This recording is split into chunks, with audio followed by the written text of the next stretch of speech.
a startup that creates value for you or your stakeholders. It's also about nation building. We all talked about, India at the cusp of that growth to become, $5 trillion economy. But also, how do we really make, yeah,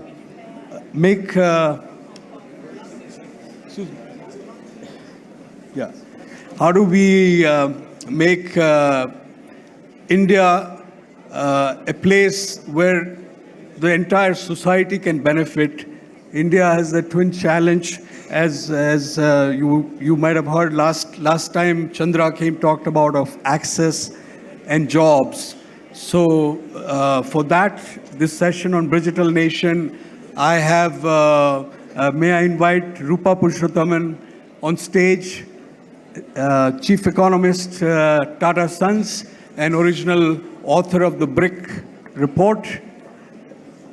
Roopa, welcome. And Mr. Arun Kumar. Arun Kumar is Chairman, CEO of KPMG. Arun has had a 40 years of stellar career. He was with KPMG US on the board of KPMG US, and now he's Chairman and CEO of KPMG India. So I look forward to this fireside chat between two of them. Good. Welcome. Thank you, Pradeep. It was great to be here with you to talk about this book. Thank you for having me. First of all, I'd highly recommend this book to everyone. It's called Bridgital Nation, Solving Technology's People Problem. So each word is actually quite important. Bridgital, which we'll talk about, nation, is as much a story of the India of today and potentially the India of tomorrow. And then people, technology and people. So these are the various elements in the book. So I thought I would just start with sharing with you a couple of comments, and then we'll go into conversation. First of all, it's a very well-written book.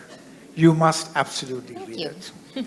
It's engaging, it tells stories, it lays out concepts, and does it all very logically. But very quickly, it talks about two major challenges: jobs and access to services. So I was thinking here, sitting here, listening to the various talks before, this topic is going to be very different from what you've heard before.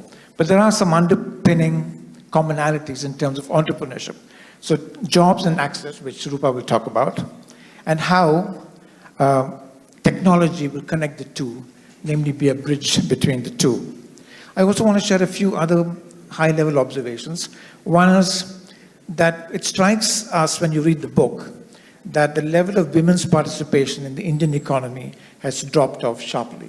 And this is something we should talk about. In the book, it's called the XX factor.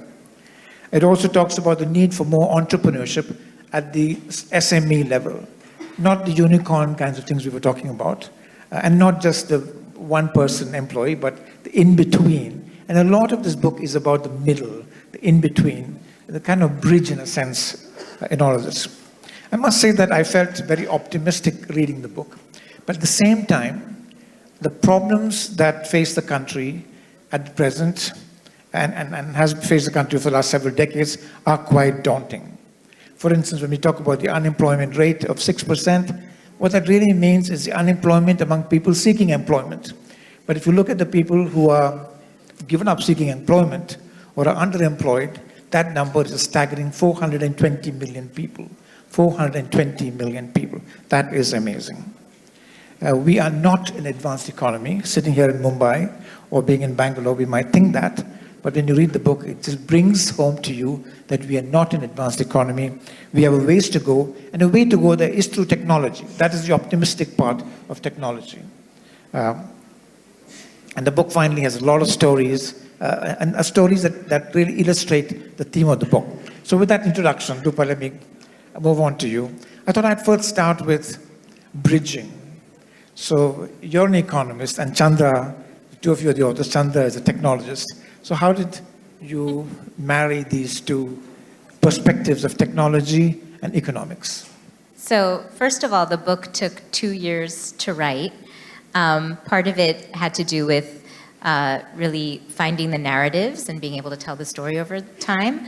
But part of it had to do with the fact that it was a collaboration. And so it was written with me and Chandra, the chairman of the Tata Group.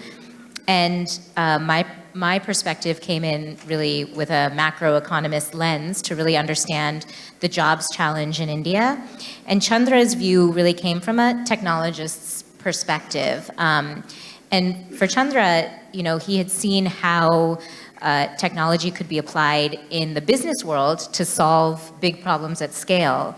But I think it was always in his mind that when you looked at India and the really big problems of access to health, education, and so on, and then with the projects that have been done on income tax, and so on to really revolutionize public service delivery, can we think about technology to be able to bridge the gap in access, but also in a place like India lead to more jobs? And that's what got me interested in the book is that we always have this narrative that AI and technology will take away jobs, and that's almost seen as a given.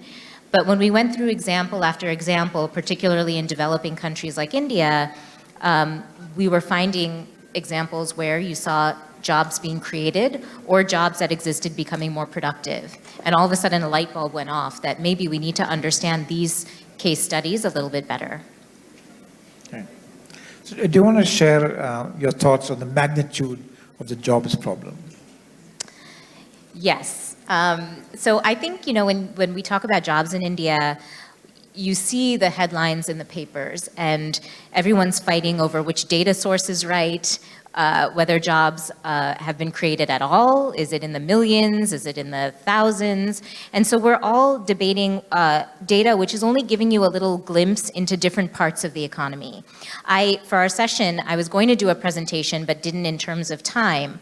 But I think there's one chart behind me that to me encapsulates the jobs challenge that India faces. So this chart behind me shows the additions to the working age population just over the next 10 years. And what we did was plot the 10 big economies that we're interested in. And if you look at most economies, they're adding 1 million here, losing 1 million there. China is an exception because its workforce is going to be shrinking by close to 68 million people. But the big thing that stands out is that over the next 10 years, India is adding close to 92 million people to its workforce. So for me, what this means is that whatever happens to India's workforce matters for the world's workforce. And that's the context that we have to place it in. Now, the challenge, which you were saying, Arun, is that we're just talking about these headline numbers, but there are layers of issues and complexities when you look at jobs. The first, which you mentioned, is that we have a lot of people that could be working, that are in this working age population, but aren't even looking to work. So in India, only 1 out of every 2 people that are of working age is looking for work. If you looked in China, that similar number over the last 3 decades, as China was going through its transition, was that 3/4 of people were looking for work, right? So you can't really compare on a like-to-like basis. So the first question is, why are only half of our people who could be working only seeking work? And a lot of that comes down to the fact that in India, women's work participation in particular is low and falling. Once you get past that and you try to look at people who are seeking work, then you can look at the unemployment rate. And people say unemployment in India now is running at 6%. Not so bad. It historically, over the last decade, has been 2 to 3%, so it has gone up. But I would argue that if you look at key segments, so if you look at people between the ages of 15 and 29, the unemployment rate is in double digits.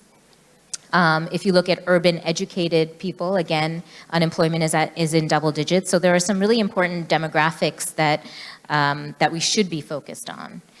And then the third layer, once you get to people who are actually working, is that 77% of our workforce is in the informal sector. And why that's such a crucial issue: low wages, low productivity relative to the formal sector, lack of job progression, safety and security. So I think it's much more than just the headline numbers about whether we're generating jobs or not, but we've got to be looking at all of these 3 layers. In fact, 6% is a misleading number because in an advanced economy, 6% would be close to full employment. Yeah. The transition between jobs so it's quite misleading, and Yes. you can't be sanguine about the fact that it's 6%. Yeah, I think you really have to care about that labor force participation rate. Are the people that need to be working to support the overall economy, are they looking for paid work or not? And that's something that we need to spend a little bit more time on. So where are these jobs going to come from? Do you want to talk about how you characterize the access challenge? Yes. Now that might be a part. Yeah. So one side is this jobs challenge, right? And then the other side, if you were to bucket, I think, our big structural issues in India, it's about access to basic services like health, education, and so on. And access, one part of it has to do with the fact that we have a gap in terms of either the number of people with expertise to deliver these services, but there is a layer, again, below that, which is also that for the people or infrastructure that could deliver these services, we have a big misallocation where we're not using these resources to the max. So let's say doctors as an example. When we did our work, we found that half to 25% to 50% of a doctor's time is spent on non-core activities. So everything from managing patients that doctors shouldn't be seeing to administrative work and so on. And so there's a lot in the system that we can play around with to reduce that misallocation. And when you try to reduce that misallocation, there's a potential to be able to create jobs. So that's where I'm saying that the lack of access to these services means that this economy has a lot of demand. And the fact that we have all these jobs means that we have a lot of human talent. So we have supply and we have demand. We just have to find the bridge between the two. And so far, we've been solving them independently rather than making them meet. And in the book, you have in fact, the book opens with a wonderful story of Nikhil in Silchar. Would you like to share that story of how he kind of intermediates the supply-demand opportunity? Yes. So one of the things that the experience of writing the book that was so different for me as an economist, we usually write analyst reports with lots of data. But we wanted to be able to tell the story of access and understand what the challenges were. And so one of the first things we did was to try to understand how do people actually access healthcare. And the way that my team and I did that was to travel to the northeastern part of India. And we went to Silchar in Assam. And this is a place that we call as being twice exceptional. So on one hand, we have this region which has really high levels of, really high rates of cancer incidence. But on the other hand, in Silchar, Assam, there is a high level of medical care. So it's a center where a lot of people in the Northeast will come to be able to access healthcare. And we wanted to understand what are the lengths that people go to access healthcare.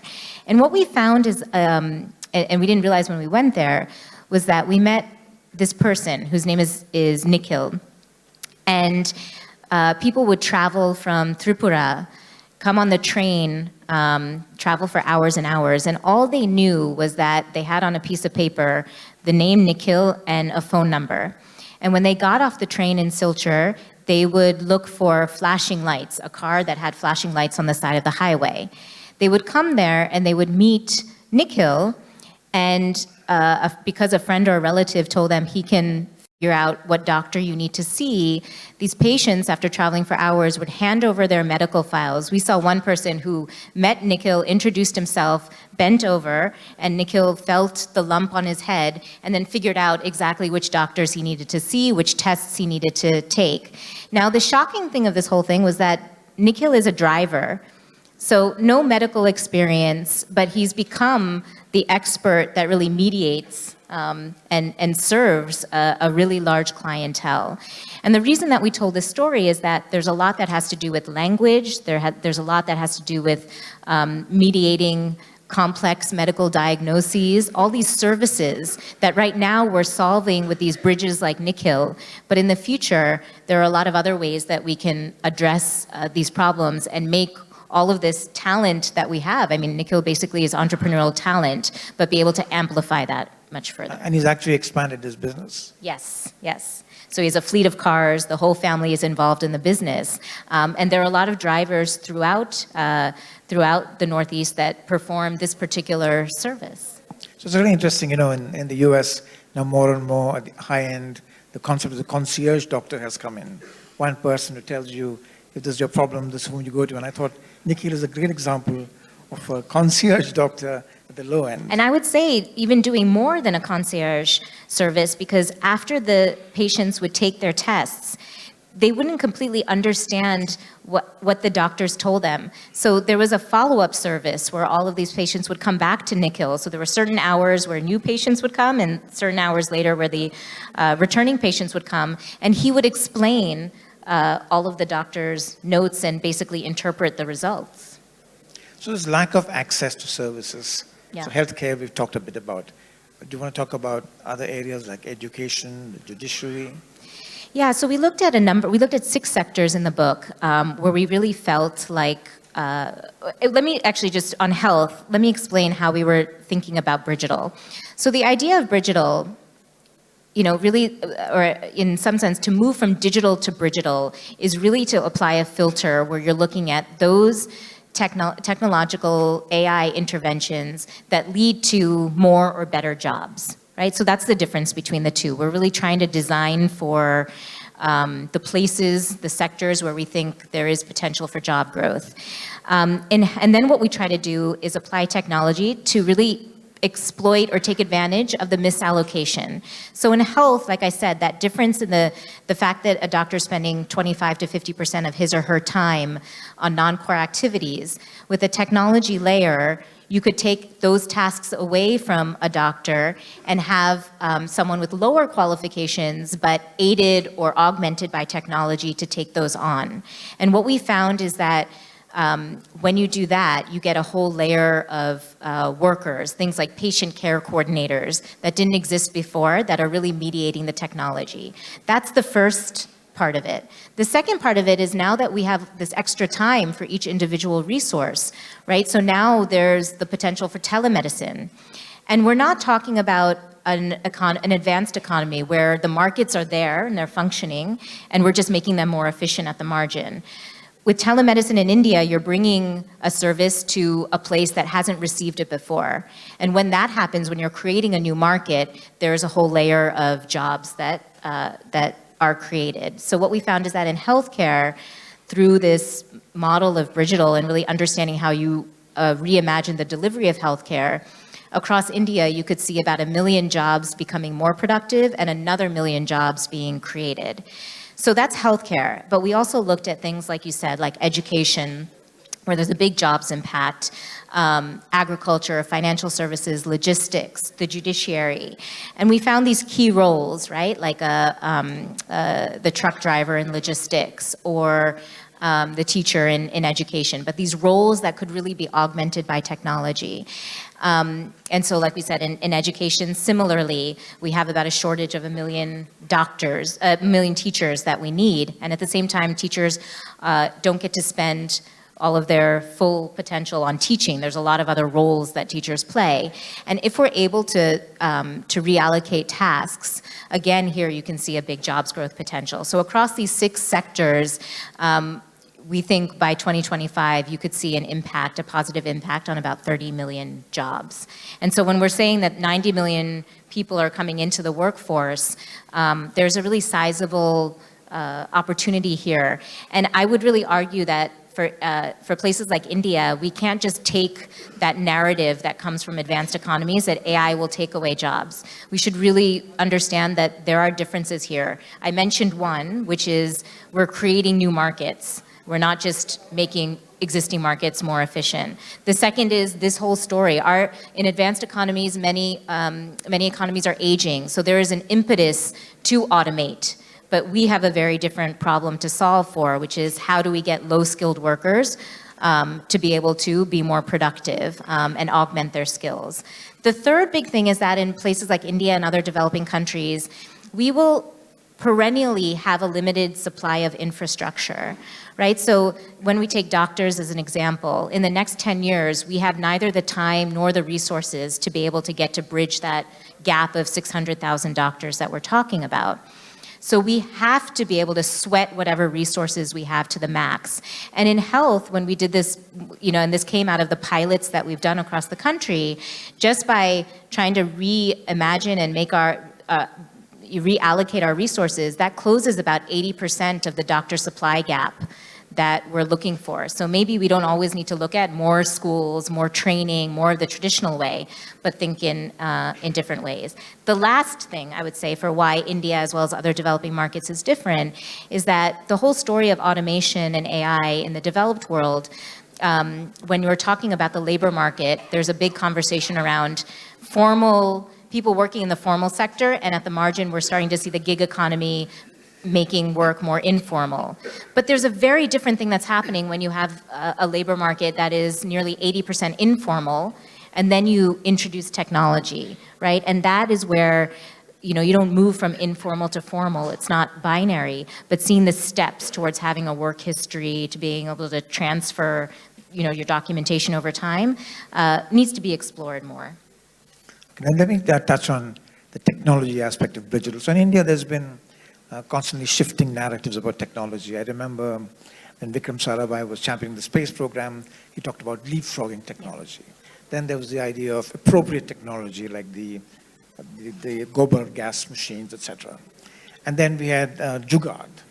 So in that context, that story, how do you characterize Bridgital? I know you have clearly said in the book it is not Jugaad. It would be great for you to hear from you about what you mean by Bridgital technology. I think the thinking behind, so like I said before, I think Bridgital is basically those things that are digital that lead to more and better jobs. So what's behind that, one, is an idea that we can't think about the question being AI or humans. I think the book is very clear on the fact that the future is going to be about humans working with technology. And the whole idea is that no matter what side you're on, is AI and all these technologies coming on board smarter or human smarter, the combination of humans and AI will be smarter than either alone. So the first is, in some industries we call it phygital, but we have a very strong view that that's going to be the idea going forward. It's not going to be human or automate, it's going to be human plus technology. The second part that I think the implication is that we have to move beyond automate or human, especially in these 10 years for India, for the problems we have to solve for. Because we have to understand this insight that technology will hit different sectors at different times and at different intensities, right? So you might see automation hit manufacturing and financial services earlier, but it might hit places like healthcare a little bit later. And also the time that it takes to automate will be longer.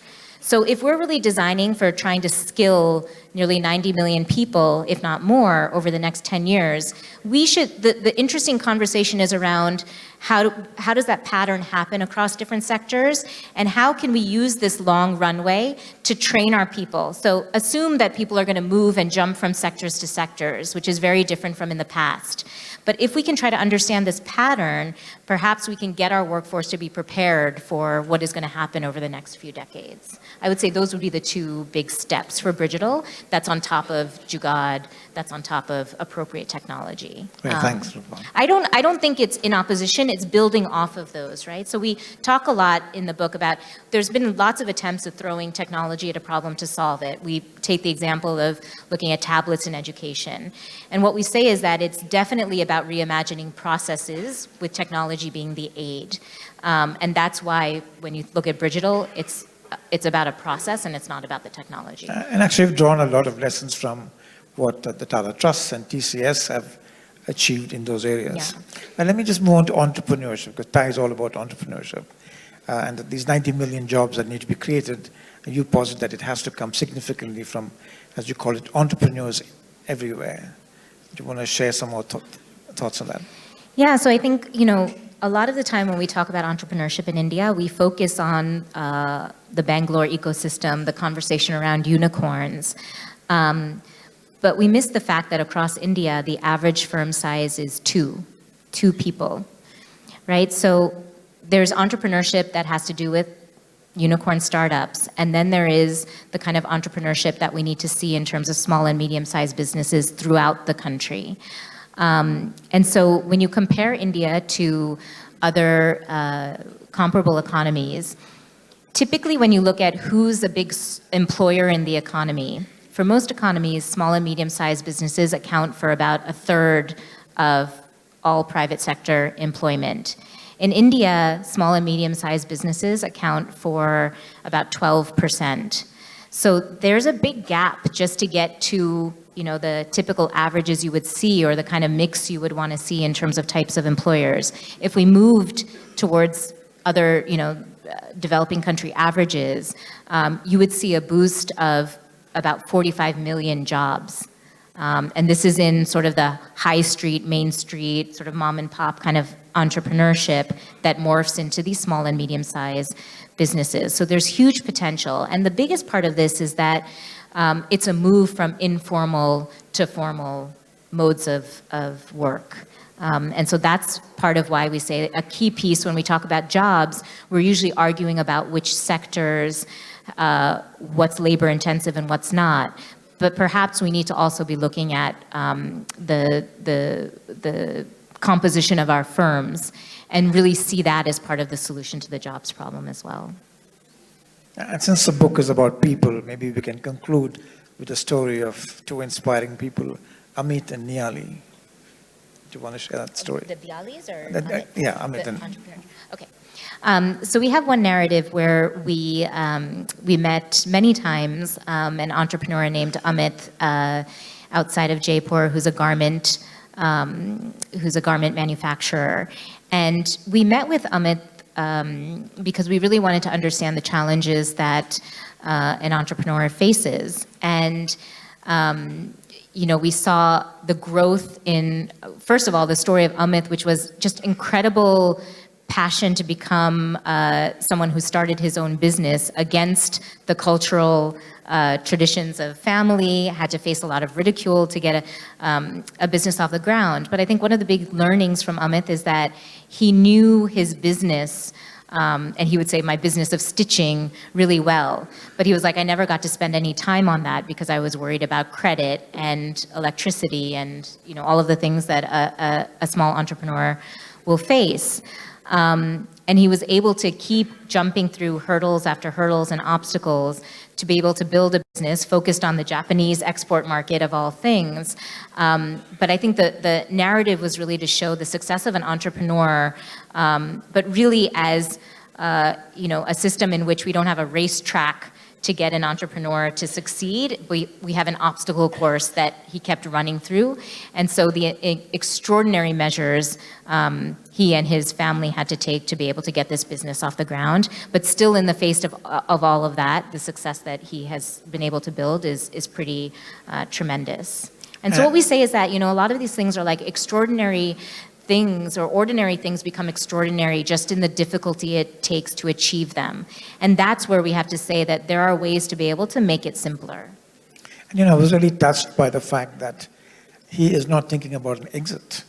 Here we hear conversations about people building companies for exit, but Amit and Niyali, they said, we want to be with these people. This is my family that I've built of however many hundred employees they have. Yes, and we saw him, I think that was one of the most touching moments, and the connection to jobs, because he said, I would never want to exit because now I see this community of, scores of people that I've hired, my ecosystem, my vendors, and I see them as my family. Why would I want to leave them? And that link between jobs and creating that community, I think really ended up playing a big part in the entire book. So let me conclude by saying congratulations to you, Roopa, and to Chandra for this wonderful book. I would really recommend that everybody read it. Thank you. Thank you. It is a story as much about people as of technology. Thank you. Yeah, sure. You have time? I thought we were out of time. Yeah. Yes, sure. Questions?